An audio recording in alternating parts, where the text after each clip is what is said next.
It's The Drive with Rob and Roz, and we are in the middle of Men's Mental Health Month, and together with the October Health app, we are chatting about men and mental health and different topics. And we're chatting to Wouter Snyman today about mental health and money and your finances. Wouter, baie welkom by The Drive with Rob and Roz, CEO of the A2 Group, successful serial entrepreneur. Ons is baie bly om jou hier te hê. Dit is wonderlik om saam met julle te kan kuier en oor hierdie baie belangrike onderwerp te gesels.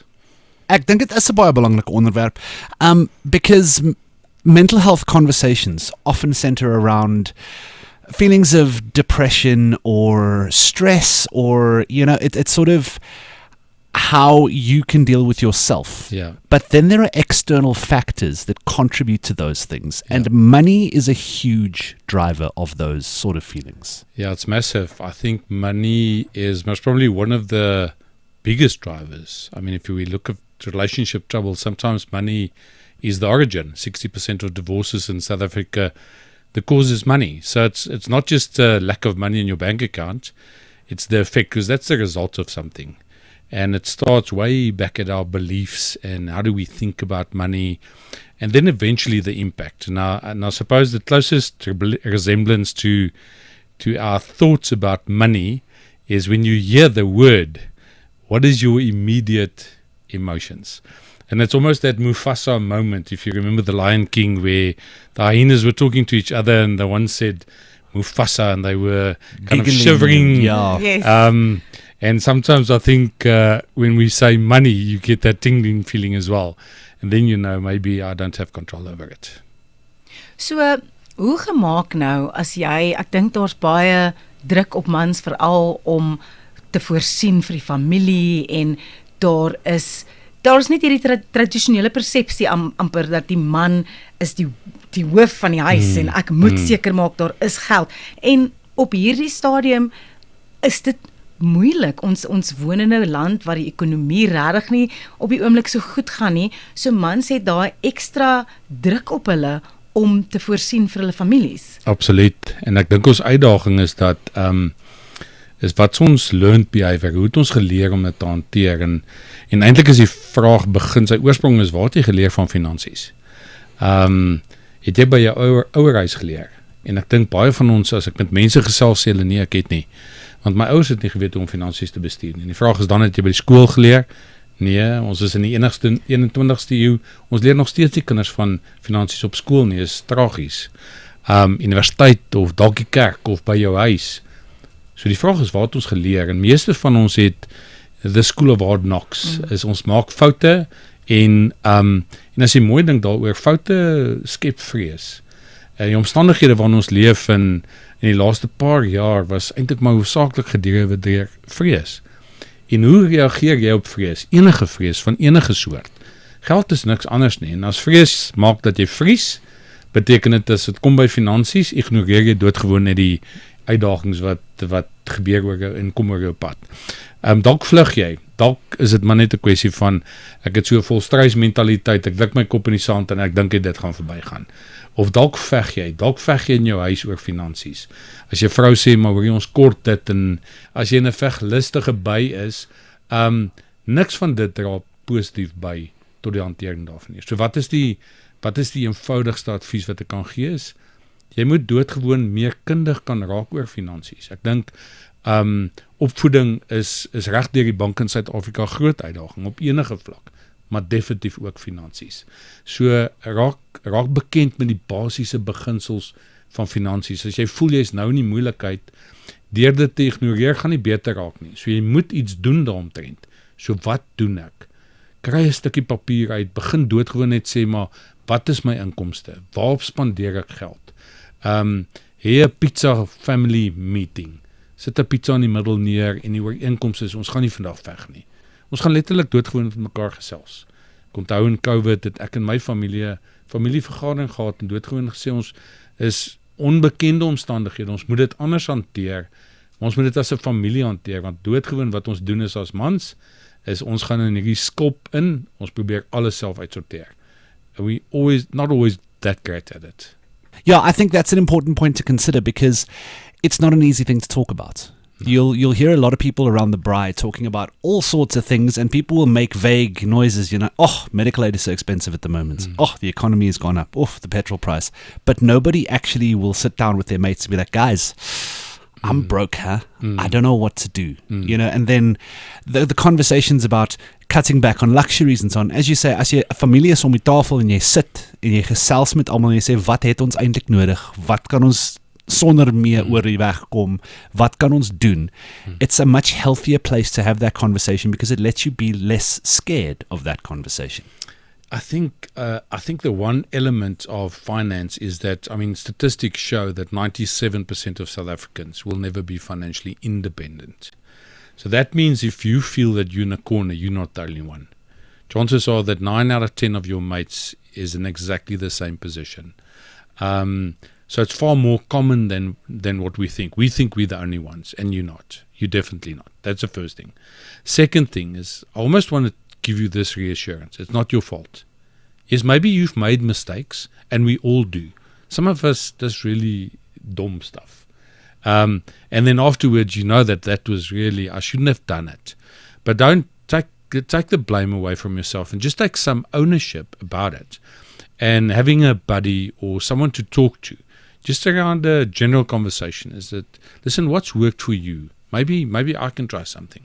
I can share some of the stuff that worked for me. But that open communication, because that's where, even in marriages, it's not always a lack of money that creates the trouble and the challenges. It's a lack of conversation around money. And then we have this very weird thing, is that opposites attract.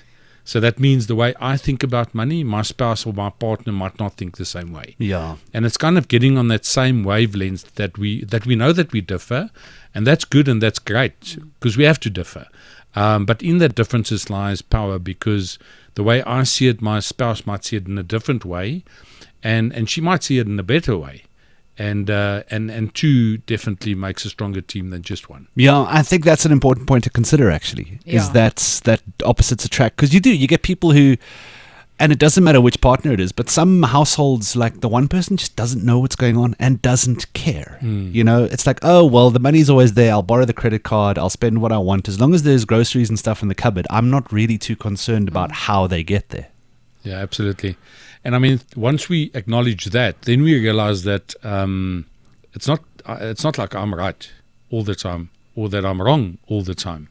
Is that, we're a partnership, and having a good buddy that you can have a beer with and honestly just talk your heart out. Sometimes that helps, because we also have this kind of way of making problems seem far bigger than what it is, purely because we don't take ownership.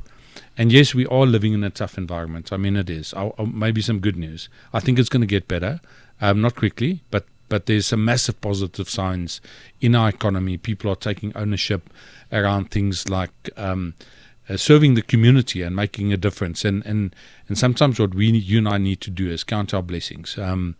Just as a practical example, Steve Jobs, founder of Apple, passed away in 2011.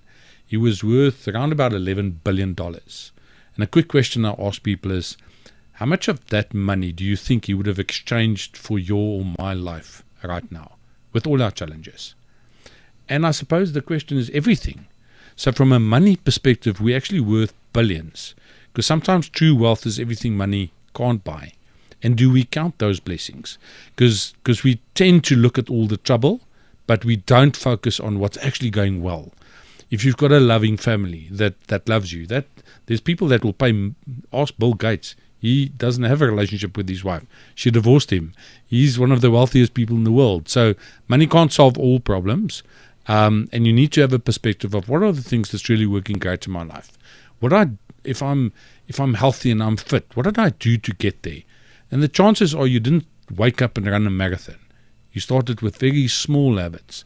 What is the smallest habit with my financial wellness that I can change to get it in a positive direction? If I don't know, ask people that actually know what they're doing. And that's a way to get out of the starting blocks from potentially a negative situation.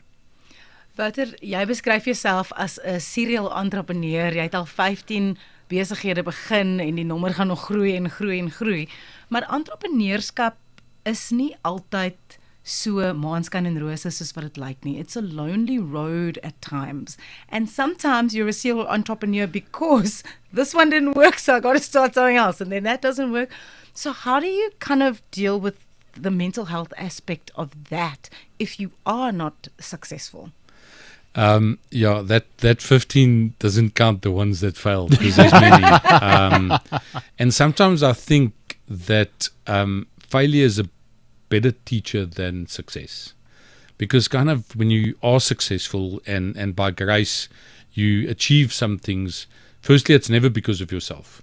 I've never met a great and a very, very successful businessman, entrepreneur, that's done it by himself. So you've got to surround yourself with good team members. I mean, the stats are quite scary in terms of the amount of businesses that fail in America, and I would think we're worse. Out of 100 businesses that start, in the first year, 50% will fail. In the first 5 years, 80% of the total of 100 will fail. The ones that's left behind, in the next 5 years, 80% will fail. So 4 out of 100 will succeed. But here's the reality: as South Africans, there's one thing that we have in common.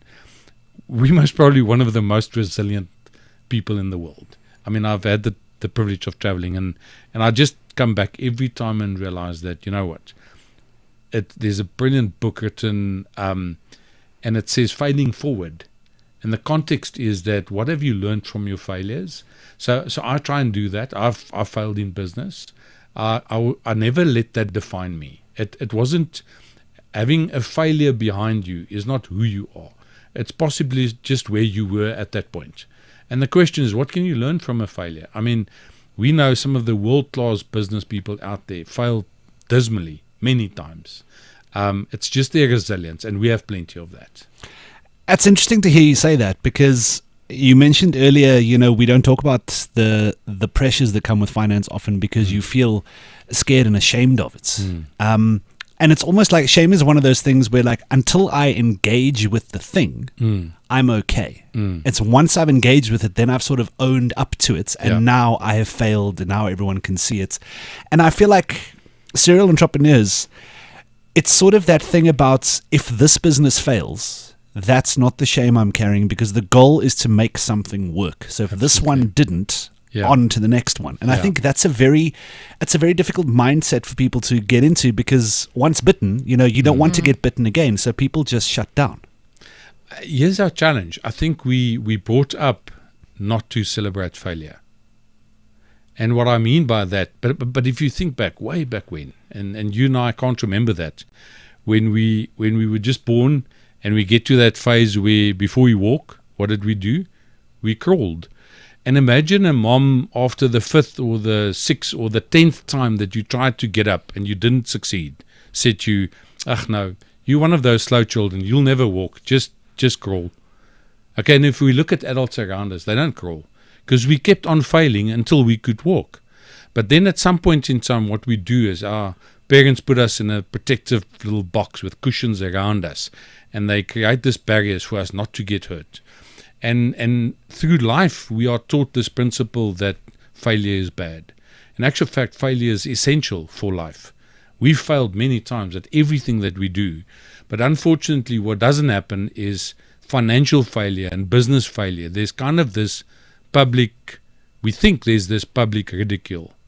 Whereas I grew up in the Free State, so my English was kind of self-defense. It still is to a degree. And but I failed through it many a times, and I had some brilliant teachers that laughed with me, not at me. And sometimes you need to find the people that laugh with you and not at you, even when you're failing. And I suppose that's the power of a team around you that can share in your misery if you fail. And maybe you have a pity party, but don't keep it for longer than a minute. And then you get over it and just start again, because great business people, but people that manage their finances well, that's what they do. They have this resilience to start again. And as I said, I think as South Africans, we've got oodles of this. We just need to practice it in money factors, because we do take it very personally. It is an emotional subject, and we need to almost demystify that. Here's a fact. Everyone will fail somewhere when it comes to finances. You'll make a mistake. That's what we do. Get over it. It's not who you are. It's just where you are at that moment. And then you try again, because guess what? If you learn from your mistakes, the next try will be better, and you'll get better at it. It's like speaking a language. I don't know if any of you can speak Mandarin. Nee. Okay, ek ook nie. Hoekom nie? Ek het in 'n Afrikaanse huishouding groot geword en iemand het vir my gesê Chinees is ongelooflik moeilik om te praat, maar 2-jarige Chinesies praat Chinees. Hoekom? It was the environment that they grew up in. And most of us didn't grow up in an environment where we were open and talked about money and money affairs. And we need to do more of that, not less of it. Wouter, ek wou nou net vir jou gevra het, kan jy vir ons in 'n nederdop net sê watter maniere is daar om geld te demystify en al daai tipe goed, maar jy het nou net perfek dit geantwoord. So, ja. Dis miskien wat ek kan byvoeg. So geld is eintlik die mees eenvoudigste ding om te bestuur, outside of emotions, if you think about it. So ek vir my vrou sê ek is baie lief vir jou en ek bring 'n bos blomme huis toe. Kanse is groot, afhangende van die grootte van die bos blomme, gaan sy wonder wat se bolle het ek aan. So daar's nie 'n kwantifiseerbare manier om te sê I love you is 7 nie. Okay, hoe bewys jy dit? Money is numbers, it's figures.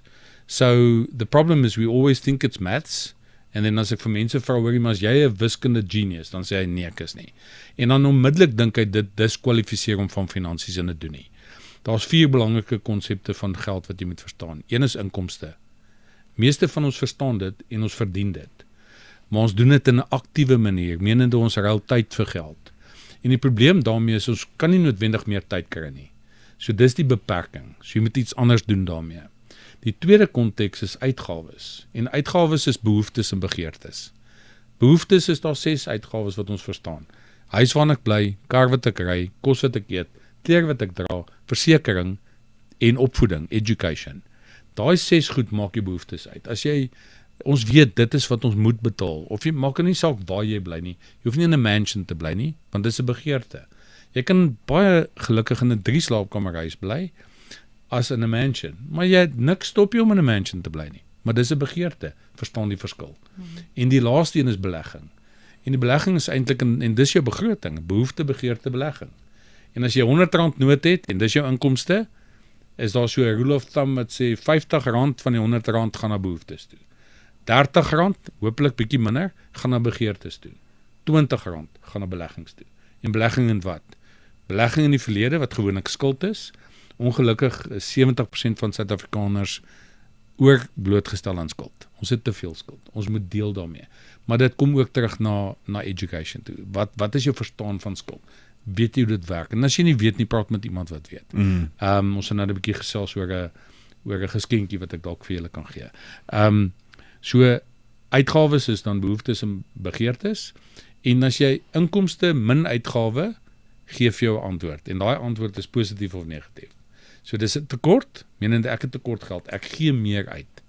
Warren Buffett, seker die beste belegger in die wêreld, het gesê, you just need to spend less than what you earn and invest that little bit wisely and you are destined to become financially independent. So sonder om te weet wie jy is en te weet hoeveel geld jy verdien, as ek kan sien dat jy minder geld uitgee as wat jy verdien, het jy die kans om finansiëel suksesvol te wees. As jy dit nie doen nie, het jy guaranteed kans om financially destitute te wees. En daai surplus, hoe jy dit belê is in spaar, baie kort termyn en belegging. En daai belegging is in bates. Baie van ons het 'n huis, maar dis 'n lewenstylbate. Menende hy gaan nie vir jou geld genereer nie. Of 'n kar, dalk is jy 'n verkoopsman en jou kar genereer geld, fantasties.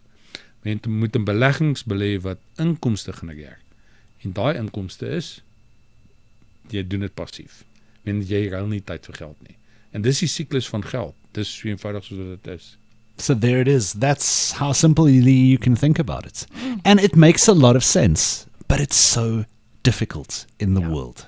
You know, it's those conversations about, I mean, keeping up with the Joneses is a stereotype for a reason. And we all do it. And the whole world is geared towards trying to make you to want things you probably don't need. Now even more than ever. Yeah. Yeah.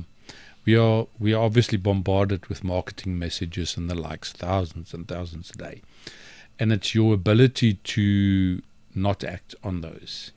And that's a learned skill. By the way, finances is a skill. It means like a language and like walking, you can learn it. A lot of people think I'm disqualified by life because I grew up in this environment, or I have this background, or I'm only earning this amount. That's irrelevant to your ability and journey to financial independence. If you are prepared to learn the skill, you can do it. Like we can learn Mandarin. I mean, my gut tells me, gee, okay, I think that's going to be exceptionally difficult to do, but there are billions speaking Mandarin. So there are billions speaking finance, but not that well. We just need to start learning the skills. Got you. I think it'd be very interesting as a takeaway from this conversation to sort of, if you're in financial trouble, to think about it as a challenge of how can I minimize the impact of this? How can I try and solve this problem going forward, as opposed to trying to beat yourself with a stick and say, I screwed up. Yeah. You mentioned a little geskenkie. We love a geskenkie on the show. Tell us more. Yeah, so I'm passionate about this topic, and my passion was born out of my pain. As a young boy, I grew up in the Free State. My parents divorced at a very, very early age. I was about 13. My mom was a hairdresser. My dad was an alcoholic. And when I decided to follow a career path, I decided to follow the entrepreneurship, not hairdressing. My kids won't let me touch their hair. But because of our environment, I started studying finance. And so I've written a good number of publications. One of the books is called The Ordinary Millionaire. And I would love to give the listeners a PDF copy of that book. It was the number one Amazon bestseller at the time, selling against Donald Trump, believe it. He wasn't president at the time, but I don't care. And Robert Kiyosaki. So it's a really simple book that speaks about the principles that we spoke about.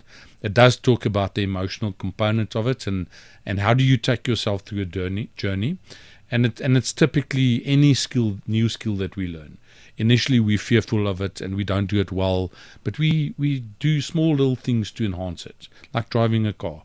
You didn't do it perfectly when you started, but today you do. Why? Well, because you didn't give up and you went through the motions. And I'll talk a little bit about those practical examples. And I would love to gift a copy to any individual that would like one. That would be incredible. Thank you, Wouter. Ons waardeer dit. We will make sure it gets into someone's hands. What a great conversation. Ja, baie dankie, Wouter. Dankie vir die geleentheid. Ons waardeer vir jou. Where can we find you on the social medias if people want to get some more info and maybe pick up some of the other books in the stable? Yeah, so they can find me at ATTOOH.co.za or woutersnyman.co.za, and there's a number of books that they can download for free. Perfect. There you go. Wouter Snyman is our guest this afternoon. Baie dankie vir jou tyd. Baie dankie. Dit is wonderlik om met julle te chat. The Drive with Rob and Roz, Jacaranda FM.